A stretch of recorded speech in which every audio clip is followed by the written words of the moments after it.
as a caveat here, while I have said that I have heard music that claims to be based upon the notes given to us in the Psalms of Dode, and that those notes are derived from the letters themselves, just as the letters convey numbers. There's also evidence that these numbers can convey musical notes. So, but I said that I'm not a musician, and all I know is that's the claim, and I've listened to the music that claims to be based on this. All right, so I had 7 minutes to pretend to be more expert during the break. But I've never claimed to be any more expert than what I've just shared. But I did, and I went to about 15 different sites, all of which were just rubbish in what they claimed. I found one that is at least interesting, and what it does is it takes the Pythagorean formula, and I don't know why it uses the Pythagorean numbers, but it applies them to Psalm 119. And Psalm 119 is the clearest indication of song, of chorus and refrain that there is in the Torah, prophets, and Psalms. 172 total verses, 8 verses to each of the 22 letters in the Hebrew alphabet in alphabetical order. So, if you're going to find it, that's the place I'd look. And then what he did is took each of the Hebrew letters and assigned a number value to them, and then he went through the verses, 1, 9, 17, going through there are 8 verses for each of the 22 letters, and came up with a mathematical scale, and then derived 1 and 7 is the note A, 2 and 8 are B, 3 and 9 are C, 4 is D, 5 is F, 6 is G. And so he used that methodology to come up with the musical notes, and then you can click on his implementation of that formula. So there's at least somebody that provides the methodology. In this short time, I was unable to verify whether or not it's valid. But who better to bring insight to Hebrew music than a Greek mathematician? Yeah, I think that while the Pythagorean numbers are, of course, a Greek mathematician's formula, and I don't know why he went there, but the fact is that most of what the Greek mathematicians did was related to what I think is the most logical, graphic, symbolic math the world has ever known, which is geometry. Right. And so most of Greek math is based on geometry. And as a result of that, we would give a Greek name to it because a Greek is the one that made the calculations famous.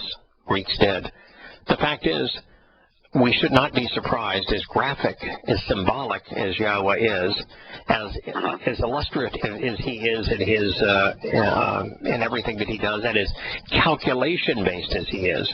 I would not be surprised that in geometry we find the patterns that can be applied to the 22 Hebrew letters to create a musical score. Yeah, I did the same thing. What I got was Metallica for some reason, but I don't know. Anyway, I just wanted because my initial knee-jerk reaction was, what the? No musical scores. I don't know. Have you seen? If you go to Larry's Facebook site, Inconvenient Truth, his web presence there has kind of gone out of its way to present a number of things that are really thought-provoking. And one of them is the calculations. We all know that Hebrew letters represent numbers, and that, in fact, what we call Arabic numbers are actually Hebrew numbers, and that the numbering system in Hebrew is really quite advanced, and those numbers can be applied to any word or anything that is conveyed in Hebrew. And so this fellow decided to use those numbers and apply them to the key Hebrew words. And, things like light conveyed actually the speed of light. But he went through, and it was hundreds of words talking about how the math of creation, the math of our universal reality is all in the Hebrew words themselves. I started listening to it. I haven't listened to the whole thing, but I know it's available, and we'll have Scott, who is in contact with Larry regularly, as I am, but on his Facebook site. I'm sure Scott can get it and put it on the Facebook site for Shattering Myths, his Facebook site that Scott has, and we'll get it out to people. But I don't think this is an if because I've listened to enough of this, but since Yahowah has communicated using an alphabet that conveys a numerical depiction of creation, I would not be surprised that the letters also convey a musical representation of how his songs were meant to be sung. Right. Yeah. It's certainly possible. But so I'm naturally inclined to accept it because it's just so consistent with his nature and the fact that, you look at DNA, it's a three-dimensional language.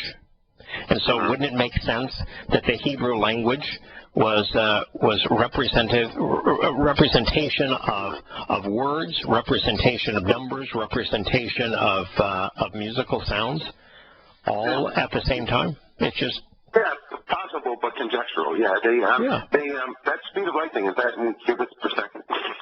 Yeah, cubits per second. Yeah, I know, and it's the first time. That was the first thing that I thought of when I was dealing with it. Is it in cubits per second? I know. That's one of the, and it's by the way, that's one of the hard things that's associated with taking somebody else's research and saying, I'd recommend this for consideration, because immediately I'm questioning it the same way you're questioning it, and and I'm not going to invest all the same amount of time to validate. Like one of these people on the musical note for Yah says that the new musical note for Yah when graphed is the Star of David, showing that there's musical notes. Well, the Star of David has absolutely nothing to do with Yahowah. Yeah, in fact, it's anti-Yahowah. And so you're just going, oh, goodness. Yeah, graffiti is like Amos for sure. But anyway, I didn't want to continue making trouble. I just had to I wanted to do a little poke of the wrist thing on the whole term thing a little bit. But anyway, about the Buck missile, yeah, I don't think that's one of those deals where nobody's going to own up, and there's always going to, they're just going to, it's all going to be subterfuge and muddying the waters. That's all it's going to be.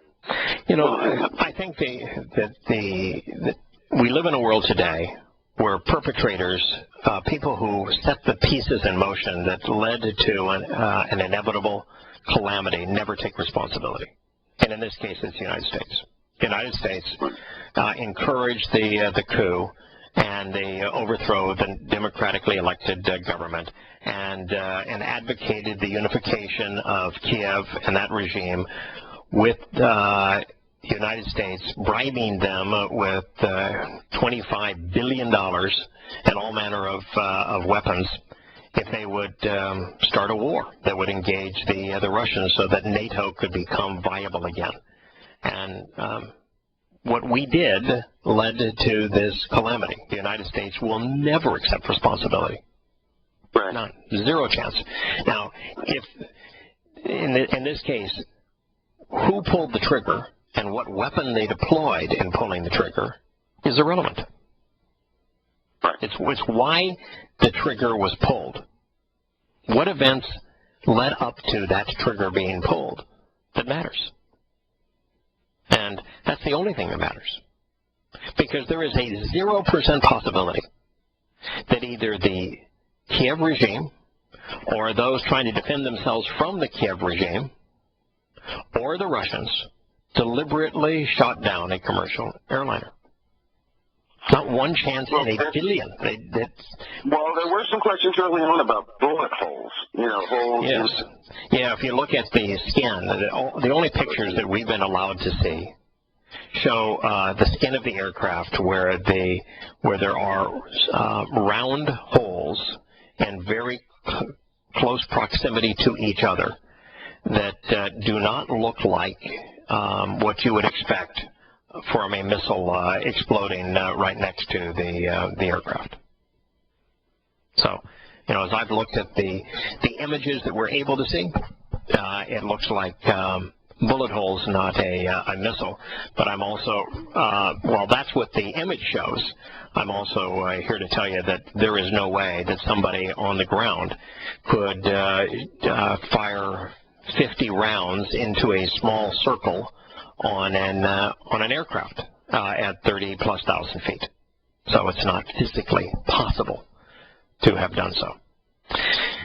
That being the case, I do want to return to where we were on Zechariah. We were considering the 13th chapter of Zechariah. The reason for that is it tells us everything we need to know about not only Yahowah's ultimate return, but the relationship he is establishing with people to either for or against prior to being there. And the thing that I thought was just so interesting is this last statement when Yahowah was, what about those you injured, those you afflicted, those you caused to die around you, talking to the religious leaders, by your own hand, by, under your control, authority, and influence.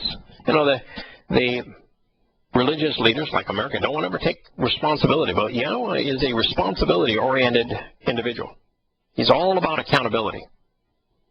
If you do something that harms others, he's going to hold you accountable. If you harm yourself, then you're the victim and there's no one to hold accountable. But if you are a perpetrator, religious, academic, military, if you're a perpetrator and you harm others, you're advancing a religious concept. Then Yahowah's going to ask you the same question he asked these prophets, these religious individuals. But what about those that you injured? Now, these particular people, like so many today, they didn't take responsibility. They said their crippling afflictions came by way of their lover's house, of my lover's house, of love, political correctness, Christianity. We should just all get along and love one another. And this is so very telling. It is if you're thoughtful. They are burned by the sun and blinded. They're diseased and lifeless, offering false testimony and raising weapons of war against the Most High's shepherd, against the Most High's mighty individual who is closely related and associated with me. Yahowah, of the core of spiritual helpers, prophetically declares Yahowah. So here's God telling us that they're blinded by the sun. How would you be blinded by the sun in a religious setting? Well, you're blinded by the sun because all of the earth's most prominent religions are sun-based. Christianity, with its halos, and Christmas and Easter, Sunday worship, steeples, Trinity. It's all Babylonian, sun, God-based religion. It grows out of the Roman Catholic Church, which grew out of Imperial Rome, which paid tribute to the unconquerable sun. Mithraism, sun god. Dionysus was the son of the sun in the Greek religion that was practiced by most Romans. They're burned and blinded by the sun against the Most High Shepherd. The Christian Jesus Christ is modeled after the Babylonian and Greek and Egyptian gods that were sons of the sun. And by thinking that this individual that is their caricature was God, they're blinded by the sun and not able to see the actual individual, Yahusha. So Yahowah says, muster the Shabbat. Muster his spiritual envoys against those that are leading, against the the teachers, the rulers, the societal shepherds, so that the flock scatters. You see, Yahowah isn't the God who wants to reach out and save everyone.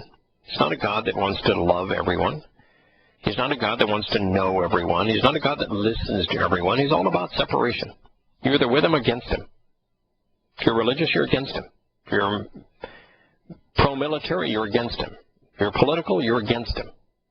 Patriotic, you're against him.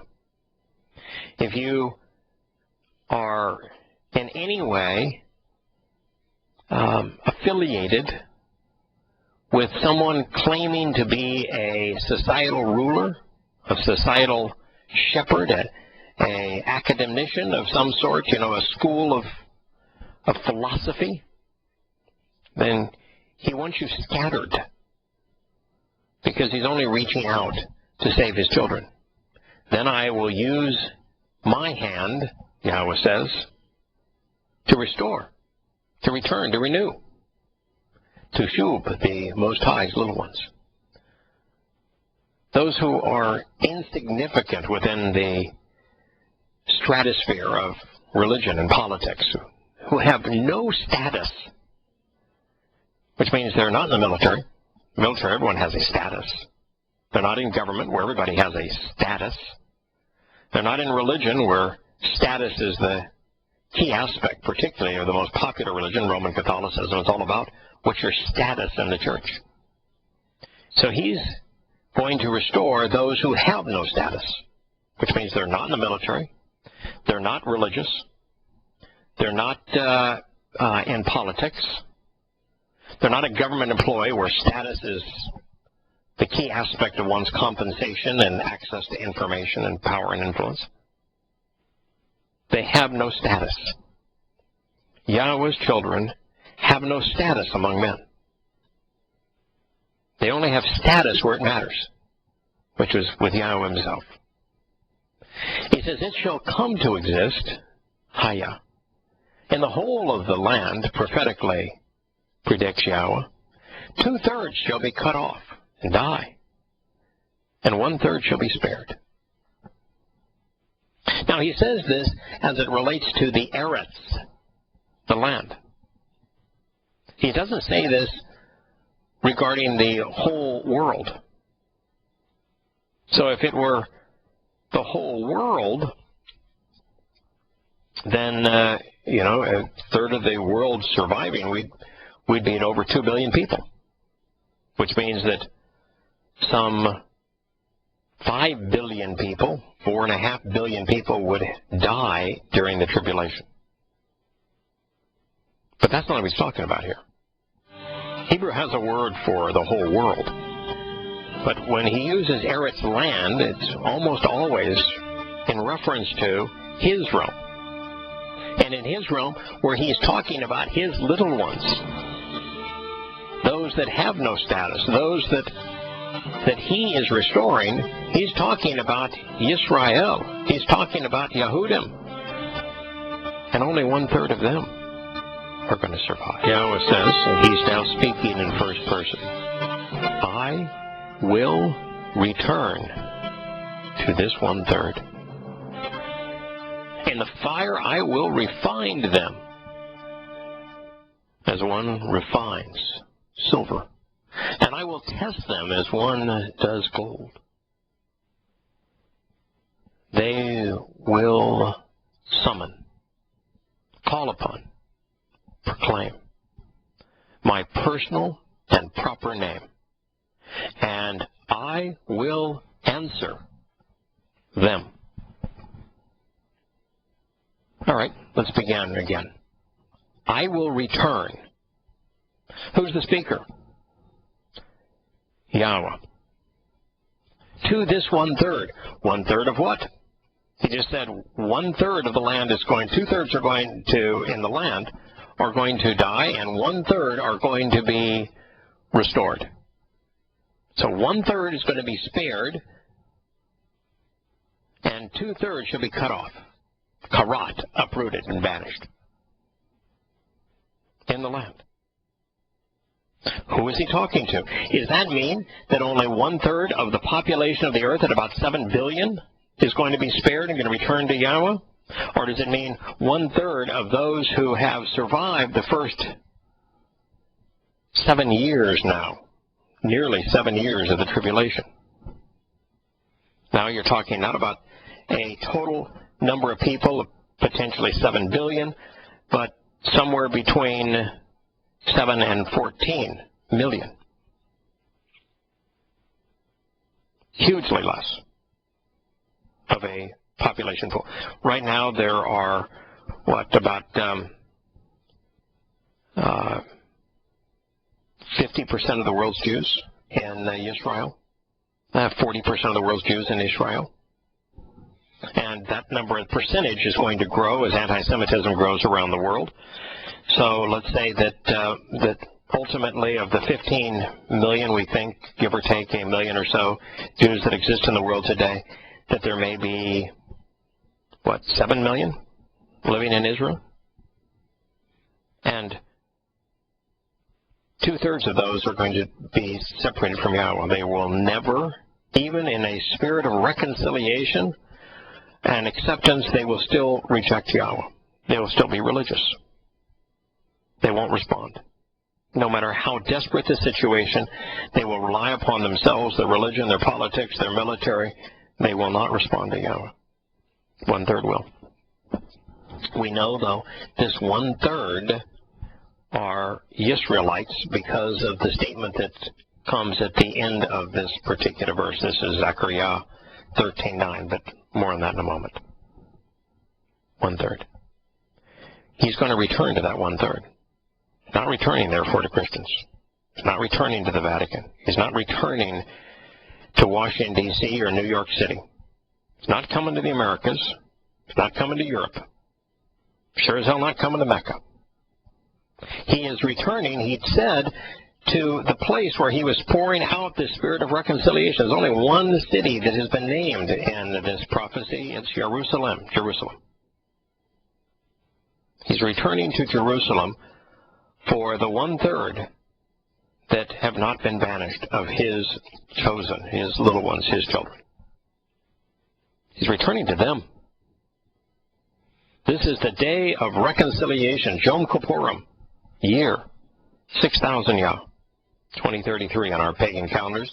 If you wanted to pagan all the way, it's sunsets on a Monday evening, 6:20 in Jerusalem, October 2nd, 2033. I will return. Who's the speaker? Yahowah. Who's returning? Yahowah. Not Jesus Christ. Not Bar Kokhba. Yahowah himself. I'm returning to this 1/3. In the fire, I will refine them, as one refines and tests them. You know, fire, light, that is what purifies. It's been the metaphor that Yahowah has used throughout the Torah, prophets, and Psalms. He is affirming the role of his radiant energy in purifying. What does the set-apart spirit provide for us? A garment of light. What does the garment of light do? It purifies us. Fire is the ancient world's most tangible symbol of light. Refines them. Just as you take an enormous amount of ore to produce gold. You ever watch one of those gold mining shows on the Discovery Channel? Think of the amount of dirt that they have to dig up in the most gold-laden soils on Earth to produce just tiny amounts of gold. You have to go through a lot of useless dirt to find something that is refinable as gold. And that's what God says. I'm going to process through all of this just to get these nuggets, my children. And what is it that distinguishes them? They do something that no religious person would even conceive of doing. They will hara. They will recite. They will proclaim. They will invite. They will call upon. They will read aloud my personal and proper name. Kara is the basis of Mikra, which are Yahweh's 7 invitations each year to meet with him. This particular day is the Mikra of Yom Kippurim, where we are invited to be called out and to come into the presence of the feminine manifestation of Yahweh's light, the Isha. And so here Yahweh is talking about how he's going to use that same fiery light to refine his children, to restore them. In my personal and proper name, they're going to call. Not a single Christian on the planet that would call God by his personal and proper name, Yahweh. There's not a single religious Jew that would do so. Not a single Muslim, not a single socialist, secular humanist. These are Yahweh's children who have come back home. Then he says something that tells us exactly who they are, because in the book of Hosea, Yahweh tells the Israelites, Ephraim, the northern kingdoms in particular, you are no longer my children. But then he tells them, there will come a day where you will become my children, and I will become your God. He's speaking of this day, and he's speaking of this people, and he will say, you are my family. And they will say, Yahweh is our God. This is the time that God is speaking of. This is the time that he predicted in Hosea. The time where he divorced himself from Israel because Israel was engaged in doing something horrendous and being religious and being political and forming all manner of defense treaties with other countries and doing everything except relying on Yahweh. And Yahweh here is saying, on that day, we will end our separation, at least with this 1/3 of my children of Israel. On this day, you will say that Yahweh is our God, and I will say to you that you are my people, my family. Behold, Yahweh's day of return is coming. Yahweh's return. You know, Christians speak of the second coming, and it's not the second coming, it's the 7th. And they speak of it's Jesus' coming. It's not Jesus's, it's Yahweh's. You know, if they would just read that book that they lug around, they'd be enlightened by Yahweh's own testimony. It's Yahweh that's coming. And he's not coming for a church. He's not coming for a country like America. He's coming for his children. This is Yahweh's day of return. It's coming. Pay attention. A day is coming to approach Yahweh. What is the day to approach Yahweh? Well, Pesach is the day of immortality. Matzah is the day of perfection. Purim is the day of adoption. Shavuot is the day of enrichment and empowerment. Teruah is the day of announcing Yahweh's message to the world. Purim. That's the day of reconciliation. That's the day of restoration. Yahweh said that he's going to restore his children on this day. Well, there is a day to approach Yahweh, a day to restore the relationship. It is Yom Kippurim. He says, pay attention. A day is coming to approach Yahweh. And then that which is good and valuable will be apportioned and assigned in your midst. What's good and valuable? The Torah. Yahweh says that he's going to write his Torah inside of his children on this day. That's good and valuable. His children will be reintegrated into the covenant relationship. That's good and valuable. They'll become immortal, perfect, adopted children, empowered and enriched, and able to camp out with him for all eternity. That's what's going to be apportioned and assigned in the midst of the 1/3 of Israelites who return home on this day. He says, I will gather all the people from different races and places to Jerusalem for the battle. The city will be seized, the family and houses shall be plundered, and the women will be raped. And half of the inhabitants of the city shall leave as exiles, but the remainder of the people shall not be cut off or banished from the city. He's telling you the timing of his return. The ultimate assault on Jerusalem, where in Armageddon, after the Magog War, after World War III, we're now in World War IV. 2 wars fought over the span of 7 years. That finally Yahweh says, I just want to bring this all to fruition. It's time we clean house. You're on one side of the divide or another. So all of the world's people are going to be gathered, coming to Jerusalem for battle, to wage war.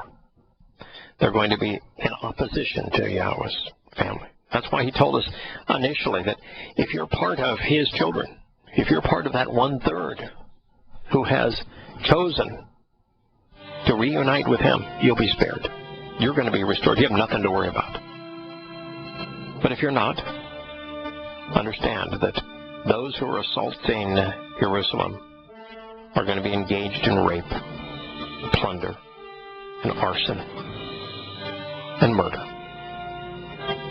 That's the consequence of man's behavior. It's man's armies that are going to inflict this savagery upon humanity. So you want to know when Yahweh is going to return? It's when Jerusalem comes under siege. So when America, Europe, Russia, and all of the Islamic countries collectively decide that, I think what we want to do is besiege Jerusalem. When Jerusalem itself is attacked by the world's militaries is when he's going to return. Now, if you want to look at it on his calendar, he told you I'm going to come on his day, on the Kara of restoration, Yom Kippurim. So he's going to come on Yom Kippurim. All you have to do is figure out when, and to do that, all you need to do is look at Yahweh's calendar of how human history and the plan of reconciliation is played out over 7,000 years, including the 1,000-year celebration of the Moed Mikre of Sukkot. So to do that, he has to come back in year 6,000 Yah, which just so happens to be 33 CE on our Roman Catholic pagan calendars. Then Yahweh will come forth to oppose the Gentiles. What is the church? Gentile. What is Islam? Gentile. Yahweh will come forth to oppose the Gentile. He's returning to engage in battle on that day himself in their midst. Yahweh is going to oppose those who oppose his children. Yep, that's the nature of God. He is not a coexister. He's not tolerant. He hates those that threaten his children, as should every parent. So that's the day that he's going to come forth. He's coming forth in opposition. He is not coming forth in love. He is not coming forth wearing a big smile. He's coming forth in opposition to the world's militaries, to the world's politicians, to the world's religious leaders. Coming for those without any status, his children.